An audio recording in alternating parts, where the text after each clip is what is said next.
What's up, guys? This is Kyle from Wax Museum, and I've got a few packages to share with you today for mail, and then also a card show pickup because I went to a card show this weekend. I didn't do my usual card show recap just because I didn't feel like there was anything to show. I felt like it was kind of repetitive. Not to say I didn't enjoy it, but I just didn't feel like it was worth making a video because I don't want to show you the same thing week after week. But I do have a one card pickup that I want to show you from that show. So that will come here in just a moment. And it kind of relates to this. So I'll show you this one first. This is an unusual football card purchase, although I suppose that's 2 football cards in 2 weeks for me here. You can tell it's almost that time. But this is a 2000 Topps MVP promotion of Rob Morris, who, you know, Rob Morris doesn't have a lot of cards out there to begin with.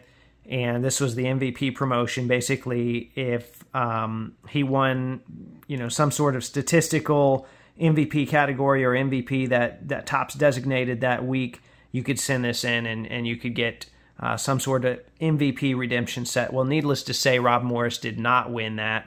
And a lot of the common players, from what I've been told, a lot of the common players have been thrown away because they were like, you know, just useless redemptions at the time. So sometimes those can be hard to find, and then sometimes the stars can be hard to find because if they won, the unredeemed versions have been more valuable than the redeemed sets. So that's something that we've run into a lot with basketball, which leads me to today's pickup. I found this Allen Iverson MVP promo from, I believe this is 2000, or 2001. I'm sorry, this is 2001 Topps. I don't know if Allen won that year or not. There's a pretty good chance that he did.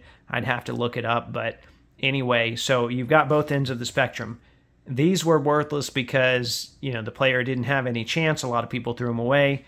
The stars, their value has gone up some because, you know, they won it and they were sent in. They were redeemed. So I've been fortunate to find a few of these over the year. I found a Kobe at one point in a dollar box. This was not from a dollar box, but I still, however, did good. I got it for a good price. Okay, next up, this is another piece of mail, basketball mail this time, if it is what I think it is. I think I know what this one is.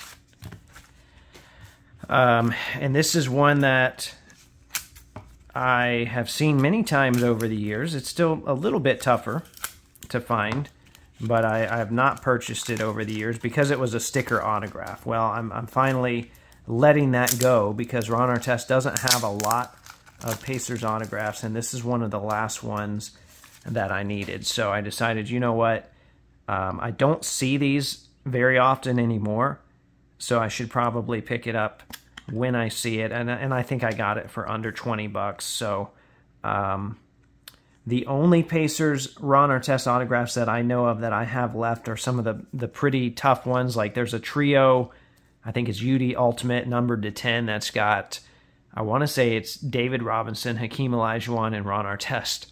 It must have been a defensive player theme. That one's on card. I saw one when prices got crazy. That, like a lot of other stuff, surfaced.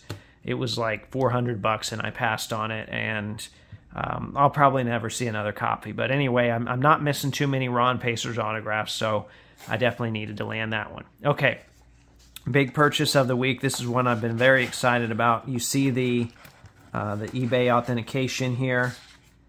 All right. Did they actually send this in the one-touch? eBay is listening to feedback, right? I need to give them their props for that. I've never received an authentication card in a one-touch, so I'm pretty excited about that. So this is an unlicensed card. It's a Sport Kings card, so they don't have an NBA license is what I should say. And you might be wondering, where does this patch come from? Well, it's not even really a patch. When I first saw this, I was super excited because I knew what this was. This is one of Reggie's trademarks. This is one of his finger bands. He wore these, instead of wristbands, he wore these finger bands that had the number 31 on them. And I have never seen any company try to put that in a card. I'm surprised they could even get one stretched out to fit into that entire card. And they mention here on the back that this card features a unique patch from a uniform worn by Hall of Fame long-range shooter Reggie Miller.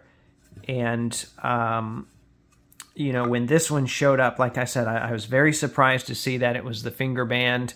And I also, via some other Sport Kings auction, I'm pretty sure I know where they got this from. Now, I don't know what game it's from, but there was a Reggie Miller uniform from the early 90s that was auctioned off in 2 different places. I think Heritage at one point, and then also Gray Flannel, and it included a finger sleeve.